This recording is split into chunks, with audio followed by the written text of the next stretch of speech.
네, 외교부 제1차관을 지낸 최종권 연세대 교수와 함께합니다. 어서 오세요. 예, 안녕하십니까. 감기는 어떻게 좀 많이 나으셨습니까? 네, 끝물인 것 같네요. 네, 고생 많이 하셨어요. 아닙니다. 저한테 옮은 건 아닌 거 다시 한번 말씀드리면 저는 독감이었기 때문에 독감이 저한테서 감기가 된 거예요. 저하고 무관하다는 얘기를 다시 한번 강조해서 드리는 바이고요. 네. 자, 오늘 본론으로 들어가겠습니다. 윤석열 대통령 해외 나가면 좀 잡음이 좀 들려오곤 했어요. 근데 이번에도 좀 몇 가지 잡음이 들려오고 있기 때문에 좀 전문가적 어떤 그 시선으로 어떻게 보시는지, 어떻게 평가하시는지 이게 좀 궁금해서 오늘 좀 여기에 집중해서 좀 질문을 좀 드리려고 합니다. 먼저 첫 번째 영국 방문했을 때 있잖아요. 네. 그때 이제 총리 관저 방문 경우가 있었잖아요. 네. 그때 이제 윤석열 대통령을 영접한 건 순핵 총리 부부였는데. 네. 방문자는 윤석열 대통령 부부가 아니라 윤석열 대통령뿐이었다. 자, 이걸 어떻게 봐야 되는 겁니까? 이게 정확하게 11월 22일 날 발생된 일이에요. 이미 뭐 거의 한 달 전쯤이죠. 지나간 일이지만 이 이야기를 끄집어내는 이유는 좀 궁금한 점이 여전히 남고 그 이후에 보도 행태 등을 좀 봐야 될 것 같아요. 그 전에 잡음, 외교 잡음 혹은 정상 방문 후 잡음이라고 했는데 이거는 우리나라에게도 안 좋고 우리가 방문했던 국가에게도 안 좋아요. 그럼요. 일단은 외교라고 정상 외교라고 하는 것이 뭐 실질적 성과도 필요하지만 우리 국민들 일종의 우리 국격의 자부심을 느낄 수 있는 거거든요. 그렇죠. 대한민국 대통령이 여기저기 다니시면서 대접 받으시고 또 우리 외교적 성과를 얻어서 서울로 돌아오시면 우리가 얻는 이 국가적 자긍심 있을 텐데요. 잡음이 잦아지면 상대국 대통령, 상대국 정상도 저기 대통령 우리나라 왔다 가서 이렇게 잡음이 심해지지 이거거든요. 그렇죠. 아무튼 이것은 좀 안 좋다라고 봐요. 영국 국빈 방문 중 저의 눈에 가장 궁금했던 장면이 이거였어요. 말씀하셨듯이 11월 22일 날 대한민국 대통령 부부가 영국의 총리 관저인 다우닝가 10번지를 방문하게 되어 있었어요. 이거는 용산 대통령실의 발표뿐만 아니라 영국 왕실 홈페이지에 나와 있는 윤석열 대통령 국빈 방문 스케줄에도 이게 나와 있더만요. 저 유튜브에 지금 띄어져 있나요? 띄었습니까? 대단하네요. 이렇게 띄어지는군요. 거기에 이렇게 하이라이트 되어 있는 부분인데요. 이걸 우리말로 해석을 하면 11월 22일 오후 대통령과 여기서 한국 대통령입니다. 영부인은 다우닝가 10번지를 방문하여 수낙 총리와 양자회동을 가질 예정이고 영부인은 다우닝가 10번지에서 총리 부인인 머티 여사가 직접 접견할 예정이다라고 써 있었어요. 이게 사실 영국을 국빈 방문하게 되면 영국이 소위 입헌군주제이기 때문에 국왕은 주로 의전 행사, 국빈 행사를 담당하게 되고 총리는 실질적인 외교 현안에 대한 합의를 맺게 되는 건데요. 10월 22일 날은 한영 다우닝가 합의 채택을 하기 위해서 한영 정상회담을 실시한 것이었어요. 그런데 당시 그림이 좀 외교를 해본 사람들의 입장에서 보면 혹은 의전을 해본 사람들의 입장에서 보면 이상하다? 라는 그림이 연출된 거죠. 당일 윤석열 대통령은 홀로 등장합니다. 그러니까 홈페이지에 미리 예고까지 했다면 저건 그러니까 양국 의전 파트에서 이미 합의가 끝난 거잖아요. 그렇죠. 게다가 이게 국빈 방문이기 때문에 그러니까 총리의 관저 특히 다우닝가 10번지를 걸어서 그 문을 열고 그쪽 총리 부부가 맞아들이는 것은 영국의 관점에서 보면 매우 중요한 의전이죠. 어느 정상이든 부부가 동반했었을 때는 다우닝가 10번지를 국빈 방문 때 두 분이서 내외가 가서 그쪽 내외가 맞는 거죠. 그러나 대한민국 대통령은 홀로 등장했고 영국 측은 총리 내외가 등장합니다. 그래서 윤석열 대통령을 영국의 총리 내외가 맞이한 것이죠. 국제의장 관례상 서로 균형을 맞추는 것이 기본인데요. 그러니까 대통령 혼자 가면 저쪽에 총리 하나만 나타나면 되는 거예요. 영국에선 부부가 나타나서 우리나라에선 대통령이 혼자 나갔기 때문에 그럼 왜 그렇지라는 질문을 해야 될 필요가 있어요. 그러니까 미리 합의까지 했는데 왜 김건희 여사가 빠졌느냐. 근데 그러한 보도는 없었어요. 그러한 설명도 없었고요. 네. 그러면 영국에서 부부가 나타났던 것은 국빈 방문이었기 때문에 우리나라 대통령이 혼자 갔었지만 영국에서 부부가 정말 환대한 것이냐라는 이야기도 가능할 텐데 그것도 이상해요. 왜냐하면 대한민국 대통령의 부인인 김건희 여사는 런던에 당시에 있었거든요. 그러니까 여기서는 두 가지 문제가 나오잖아요. 첫째는 양국이 의전 파트에서 다 합의까지 돼가지고 부부 동반으로 총리관저를 방문하기로 했는데 김건희 여사가 빠졌다라고 하는 점도 그렇고 그러면 왜 빠졌느냐가 궁금한데 그거는 그러니까 모르겠다 치고 그러면 빠지기로 됐으면 사전에 어떻게 그럼 고지라도 해서 다시 뭐 그러니까 응급적으로 그러니까 뭐 조정을 하거나 했었는데 그것도 안 됐다는 얘기잖아요. 결과적으로는. 그렇게 유추할 수 있죠. 왜냐하면 대변인실이나 아니면 외교부 측에서 이런 저간의 사정이 있으니 뭐 이를테면 되게 프라이빗한 사정일 수도 있어요. 급하거나 영부인의 건강 문제거나 컨디션 문제나 뭐 이런 것 때문에 그런 컨디션 난조가 있을 수 있어요. 쉽게 얘기해서 그러면 설명을 해야 되겠고 그것은 언론인 사이에 이해가 된 사안이면 되는데 근데 영국에서 어쨌든 부부가 나왔기 때문에 어색한 부분이 많죠. 그래서 저는 여기서 한 가지 문제 제기를 하고 싶어요. 이게 잡음은 아니라고 봐요. 뭐냐면 합리적 질문인 거죠. 그러니까 외교를 바라보는 시각의 문제이기도 하고 또 거기에 대해서 설명을 제공해야 할 정부의 책임이기도 한데요. 한 달 지난 일이지만 왜 무슨 일이 있었는지 설명하였는지를 제가 인터넷상에서 검색을 해봐도 없고요. 나름 여기저기 전화를 돌려봐도 없었고요. 또 언론인들은 정말 물어는 보았는지 즉 취재는 해야 했는지 좀 개인적으로 궁금하고요. 이게 또 비공개 이벤트가 아니라 공개된 전 세계적으로 공개된 이벤트예요. 그럼 국민들에게 설명을 할 필요가 있어요. 그리고 동시에 국빈 방문 기간 중에 이때에만 영부인이 나타나지 않았다는 거. 왜? 그러니까 컨디션 난조, 건강상의 문제였다면 그것은 뭐 오프를 전제로 설명이 되었는지 좀 궁금하고요. 그러니까요. 국민들에게 그러니까 국민뿐만 아니라 영국 국민들, 우리 국민들에게 노출된 장면이 이상한데 왜 외교 행사에 영부인 부재에 대한 설명은 없는가? 알겠습니다. 요거는 하나 좀 거꾸로 얘기하면 많은 곳에 나타났던 영부인에 대한 비판은 있었지만 왜 안 나타난 것에 대한 왜 안 나왔었어요라고 하는 질문은 없는가? 라는 것은 좀 짚고 넘어가야 될 것 같아요. 알겠습니다. 두 번째로 넘어가 보죠. 그리고 이틀 뒤입니까? 파리에서 이른바 폭탄주. 폭탄이요? 폭탄주. 재계 총수들과 폭탄주를 마셨다라는 보도가 있었습니다. 이게 소맥 폭탄주인데 이거는 인용부호를 해야 될 것 같고요. 소폭인데요. 정확한 표현은 소주와 맥주를 곁들인 만찬이 있었다 이겁니다. 소주를 먹은 사람이 있었을 것이고 맥주만 먹은 사람이 있을 것이고 아니면 섞어 소위 편안한 말로 말아먹은 사람이 있었을 건데요. 이게 보도가 한겨레에서 났어요. 윤석열 대통령이 23년 11월 24일 현지 시각인데요. 프랑스 파리 한 식당에서 그러니까 한국 식당입니다. 재벌 총수들과 술자리를 가진 것으로 확인되었다고 보도가 되었는데요. 이때 일정이 어떻게 됐냐면 23일 날 파리로 들어옵니다. 그리고 24일 날 술자리가 있었다고 하고요. 저녁 때. 그리고 25일 날 현지를 출발해서 26일 날 귀국한 일정입니다.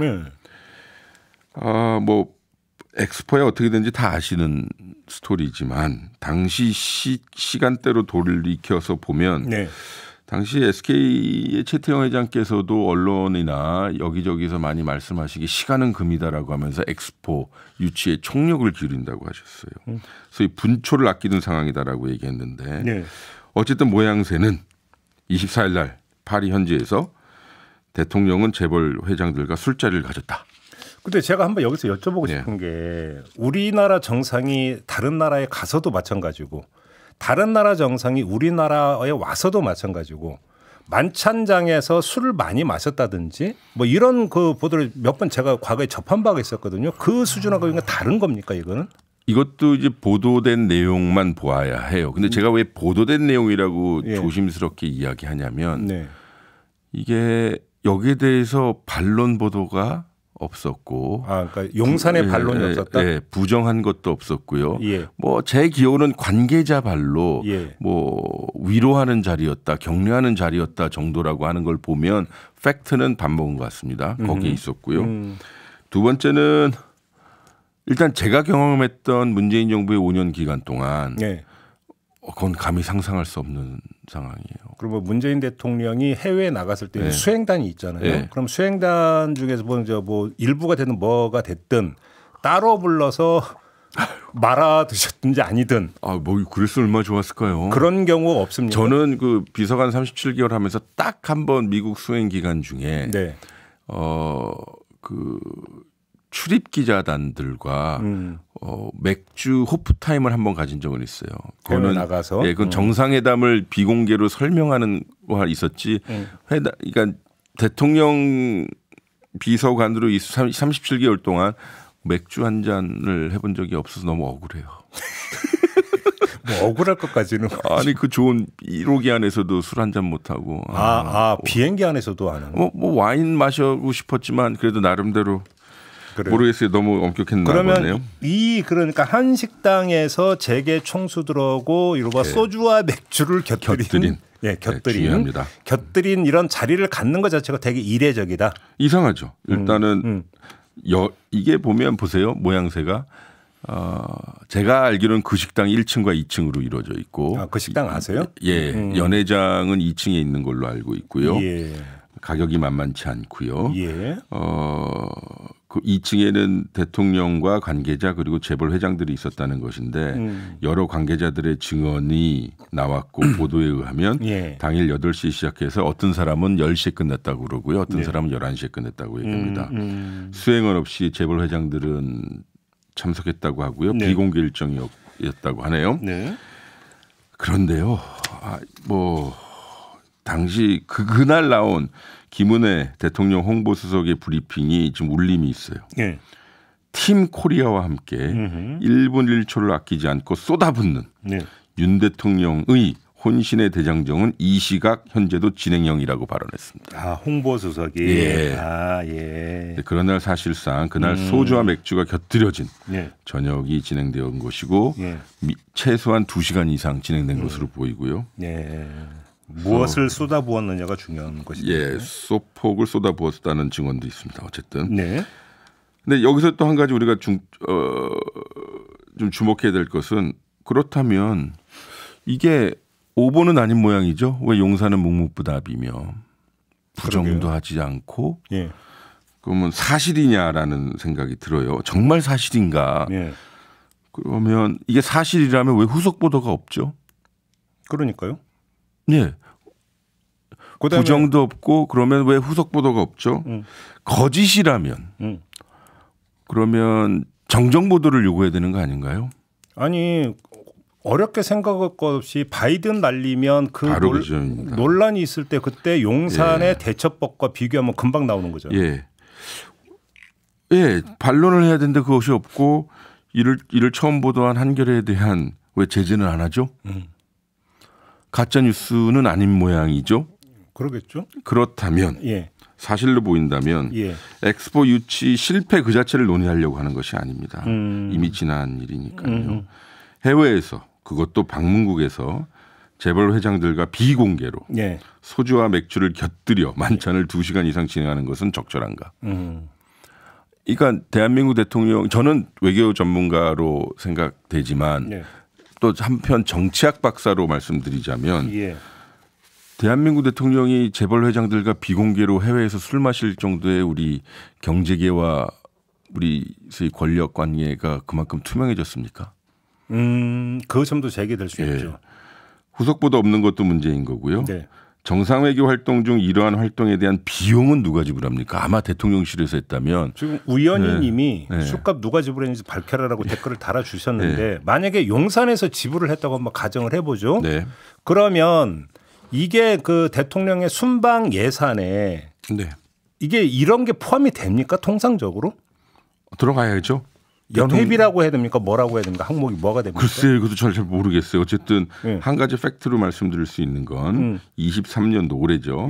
올해 책정된 순방 예산 249억 원의 2배가 넘는 578억 원을 용산 대통령실이 사용했다는 것입니다. 그래서 제가 뭐 비용 뭐 얘기하는 것도 중요하지만 좀 불편하잖아요. 국민들 입장에서 보면 당황스럽기도 하고 뭐 정상회교의 신뢰성이 떨어지는 건 아닌가라는 생각도 들고요. 아무래도 서울에서 이러한 연회를 베푸는 건 불편할 수도 있으니까. 게다가 국가 경제가 어렵고 서민들 힘든데요. 대통령과 재벌 총수들이 파리의 한국 식당에서 소주와 맥주를 곁들인 저녁을 하는 것에 대해 우리 국민들은 어떻게 바라볼 것이고 그 의미가 무엇인지 좀 설명할 필요가 있어 보여요. 그렇지만 용산은 늘 묵묵부답이죠.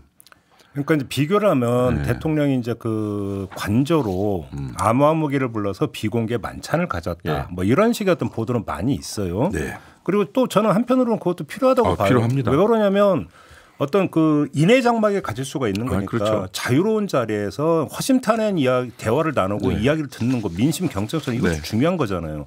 그런데 그것과 특별한 목적을 가지고 프랑스 파리에 가서 특별한 목적을 수행하는 과정에서 했던 것은 차원이 다른 얘기잖아요. 맞습니다. 그러니까 제 말씀은요. 100배 양보합시다. 그래서 일종의 뒤풀이격이라고 생각하고 그동안 파리 엑스포 유치하는데 고생하셨습니다. 회장님들 술 한잔 합시다라고 할 수 있어요.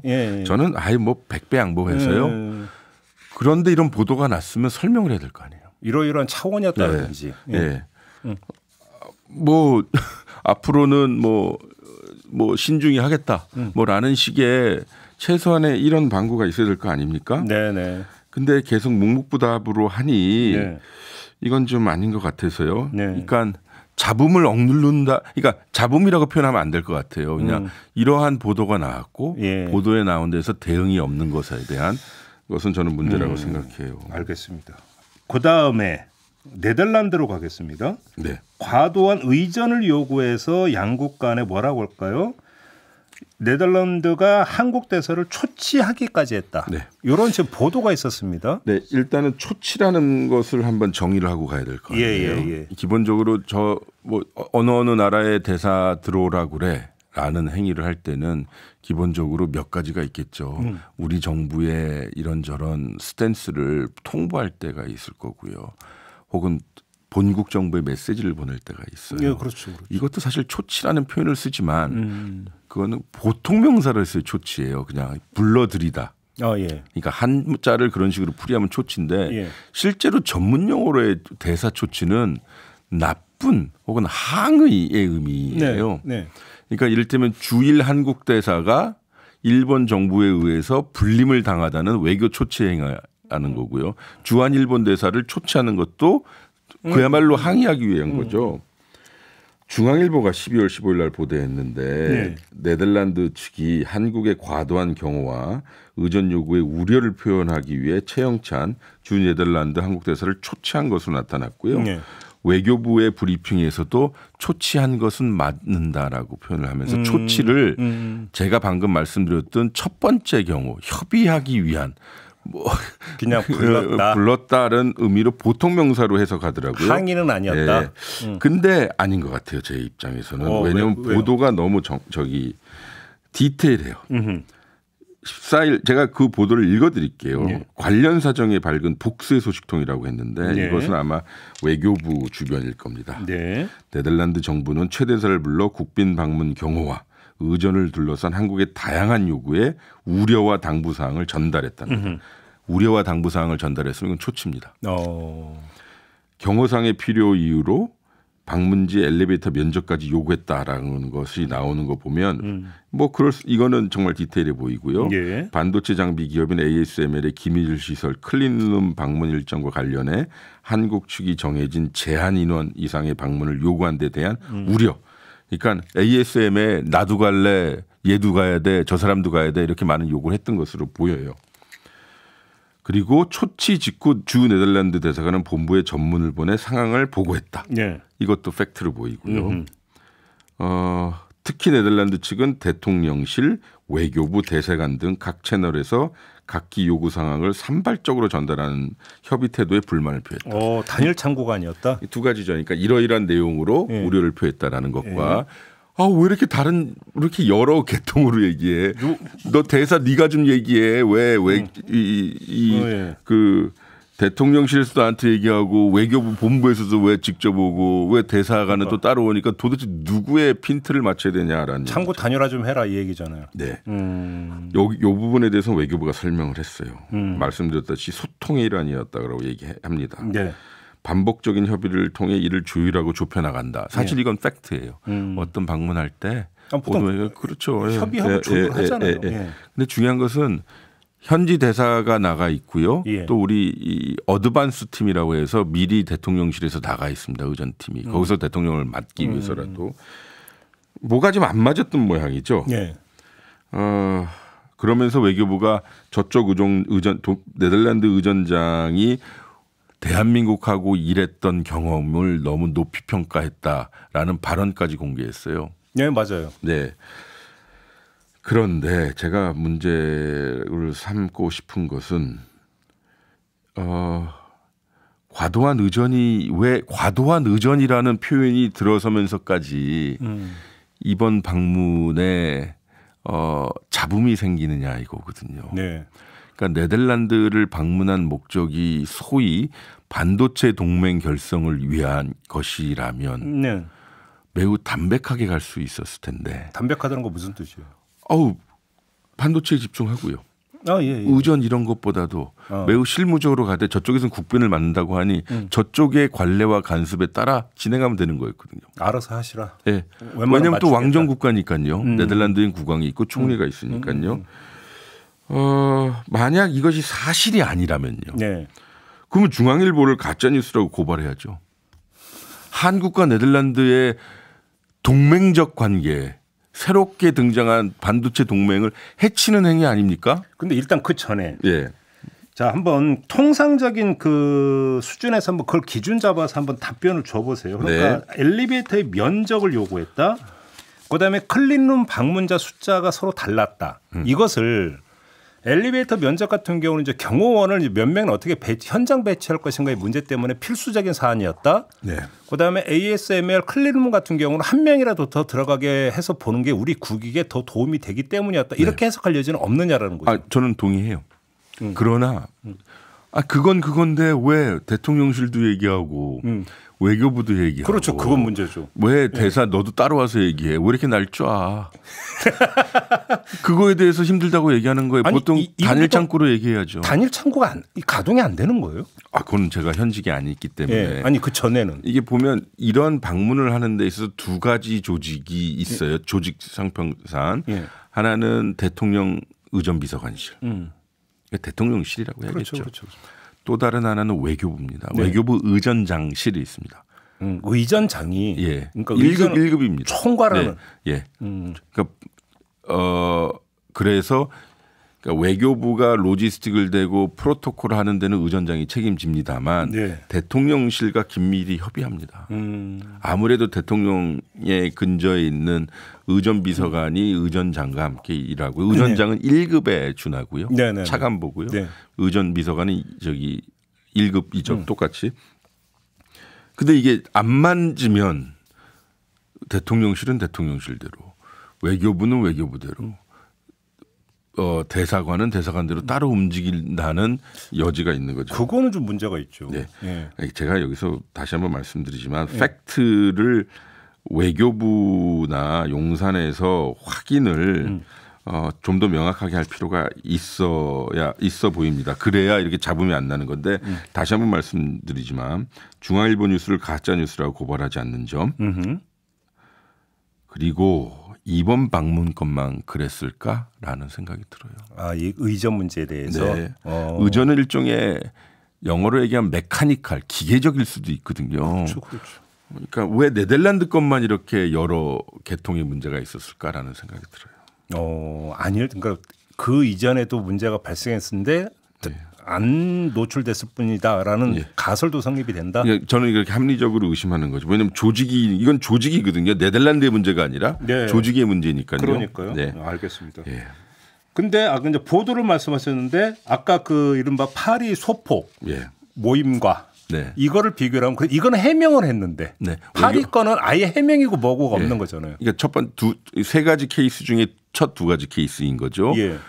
김건희 여사의 순간 실종설 등장하지 않은 것. 네, 영국 이제 총리관이죠. 두 번째는 파리 소폭 소주와 맥주를 곁들인 만찬건. 이 두 가지는 아예 이렇다 저렇다 이야기가 없는 거고. 이거는 외교부에서 대응한 거예요. 그러니까 대통령실은 일체 대응을 안 하고 있는 거죠. 저는 그러니까 제 검색 실력이 좋지 않을 수도 있겠지만 어쨌든 네이버와 다음과 같은 포털에는 제가 찾아볼 수 없습니다. 알겠습니다. 하나만 더 여쭤볼게요. 김건희 여사인데 네덜란드에 방문해서 개 식용 금지 관련 그 발언을 했어요. 다시 말해서 상대국에 방문해서 상대국과 관련된 어떤 이야기를 한 게 아니라 대한민국 내치와 관련된 거잖아요. 네. 이 이야기를 한 거는 적절한 행동이라고 평가할 수 있는 겁니까? 일단은 이게 사안이 민감한 거죠. 예. 우리 애견 인구도 사실상 이제는 국민 대다수가 되었고요. 예. 개식용 문제도 이제는 가치의 문제냐 아니냐 문화의 문제냐 아니냐 하지만 어쨌든 개식용은 매우 소수의 문제가 된 것처럼 보여요. 저도 개를 하지 않습니다만 네. 김건희 여사께서는 12월 14일 네덜란드 현지죠. 반려동물을 가족처럼 여기는 사회적 분위기가 더 확산하고 있는 만큼 여야가 함께 개식용 종식을 위해 발의한 특별법이 조속히 국회에서 통과되기를 바란다라고 네. 강조하면서 현지의 유기견 센터를 방문해 보이는데 저는 그런 건 나쁘지 않은데 네. 이거는 우리한테 부끄러운 일이 될 수도 있어요. 개식용 문제 자체는 저는 모르겠어요. 저 가치 중립적이지만 요새 그렇다고 하니까요. 그럼 한 가지만 말씀드릴게요. 개식용이 정말 우리 사회 보편적인 문제인가? 네. 그리고 정말 시급한 문제인가? 우리나라의 소위 대외적인 정체성 혹은 성격을 규정할 만큼 국제적인 문제인가? 그래서 영부인께서 국빈 방문국인 유럽의 네덜란드국에서 개식용 문제를 해결하라고 국내에다가 메시지를 던지는 것은 네. 어떨까? 저는 별로 좋아 보이지 않아요. 그러니까요. 예. 그러니까 관련해서 저희가 이제 그 관련협회 이사장하고 인터뷰를 했기 때문에 그래서 길게는 안 여쭤보겠는데 네. 영부인이 국회에서 특별법을 통과해야 된다 말아야 된다는 이야기하는 것 자체가 적절한 것이냐의 부분과는 또 다른 논점으로 네. 해외에 나가서 국내 그러니까 국제적 논란거리가 되는 문제에 대해서 해외에 나가서 이야기를 하는 게 적절하냐라고 하는 문제. 네. 요건 좀 다른 각도로 짚어볼 수 있기 때문에 한번 여쭤봤거든요. 예, 이게 보니까 이때뿐만이 아니라요. 카밀라 영국 여왕을 만났었을 때도 그리고 이태리 총리가 제 이 성함을 잊어버렸는데 여성 총리인데 한국을 방문하셨을 때도 네. 개식용 문제를 이야기했다네요. 처음이 아니네요. 네. 보도상 그렇게 나왔습니다. 알겠습니다. 자, 종합을 해보죠. 예. 아까 이제 우리 교수님은 잡음이라는 표현이 적절하지 않다고 하셨어요. 뭐라고 표현을 해야 될까요? 아무튼 근데 이런 현상이 그러니까 계속 나타나는 걸 어떻게 이해를 하고 어떻게 평가를 해야 되는 겁니까? 한 가지만 그 말씀 말씀드리기 전에요. 네. 속보에 보니까 북한이 오늘도 동해상에 미사일을 발사했다고 하는데요. 아니요, 11월 오늘도 했다고 보도가 뜨네. 근데 제가 그걸 뭘 말씀드리냐면 파리 보도권은 사실인 것 같아요. 왜냐하면 아직 반론이나 부정이 없기 때문에. 네. 그렇다면 언제부터 대한민국 대통령이 해외에서 폭탄주를 마셨나라는 생각을 그 질문과 함께 던지면서 안보학자로서 말씀드리고 싶은 것은 우리나라 지금 한반도 안보 환경 좋지 않거든요. 네. 특히 11월 23일에는 북한의 인공위성 발사로 군사합의 1조 사망이 무력화됐던 시기입니다. 네. 그 직후 북한은 군사합의를 파기하여 한반도 정세가 불안하기 시작됐고요. 대비태세 강화를 해야 된다고 국방부발 여러 메시지가 나왔어요. 네. 듣기로는 군인들 전투복을 입고 대기한다는 데도 있었고 심지어 여러 장성들을 포함한 군 간부들의 금주령이 있다는 얘기도 들었고요. 그런데 대한민국 대통령이 해외에서 폭탄주를 그런 각도에서 또 그렇게 평가할 수도 있는 건가요? 저는 그게 좀 이상했어요. 이런 보도 언론 그래서 잡음이라고 표현을 일단 접수를 한다면 그럼 그게 언론 때문이라면 강력히 대응하십시오. MBC에다 했던 것처럼. 예. 바이든 발언 때처럼 가짜뉴스를 보도하는 한겨레 중앙일보 또 이것을 받아쓴 여러 언론사들 강력히 대응하십시오. 사실 문제는 그게 아니거든요. 대통령실과 정부가 어느 정도 정성을 들여서 이거는 이렇고 저건 저렇습니다라는 설명을 해야죠. 때로는 이거는 좀 저희가 실기한 것 같습니다라는 진솔한 소통을 해야죠. 그러니까요. 이거는 소통의 태도에 대한 문제라고 생각해요. 기본적으로 자꾸 묵묵부답으로 가면 잡음이 본류의 음원이 되어버리고요. 그러면 외교를 하기 위해 여러 사람들이 애썼던 점들은 가려지게 되고요. 네. 그러면 국익은 어디로 가는지 모르게 되고요. 그렇죠. 국민들은 피로해지고요. 그렇죠. 그렇다면 이것이 일종의 습관화되고 관습화되면 어느 정권이든 이제 정상회교하는데 힘주할 수 있겠어요. 매우 수동적이 되죠. 저는 대통령께서 나가서 액티브하게 활동하시는 건 적극 장려돼야 되고 두 번째로는 왜 이렇게 대통령 자주 나가? 라는 저는 그러한 담론은 별로 좋아하진 않아요. 필요하면 나가야 되겠죠. 보여주기식이고 철학 부재여서는 안 되고요. 지난번에도 한번 말씀드렸던 것 같은데 태도가 불량해서는 안 될 것 같아요. 정상 외교를 통해서 국민들의 지지를 획득하는 시대는 이제 지났다고 봅니다. 국내적으로 이미 지지를 확보한 대통령이 해외에서 더 보다 힘차고 당당한 외교를 할 수 있다고 생각합니다. 어쨌든 내년부터 좀 더 잘 됐으면 좋겠네요. 그러니까 바이든 날리면 논란이 거셌을 때 저는 윤석열 대통령이 본인 입으로 했던 이야기를 저는 지금도 기억을 해요. 국익을 실현하기 위해서 열심히 뛰는데 어찌 이럴 수 있느냐라는 취지의 발언을 했었습니다. 그러면 국익을 위해서 열심히 뛰기 위해서 영국 가고 파리 가고 네덜란드 갔으면 거기에 그러면 국익 실현을 위한 정상 외교에 임하는 대통령의 자세는 어떠한 것이어야 되는가라고 하는 문제가 본질적인 문제가 그렇습니다. 되는 거 아니겠습니까? 그렇습니다. 지금 그걸 제기하시는 거잖아요. 알겠습니다.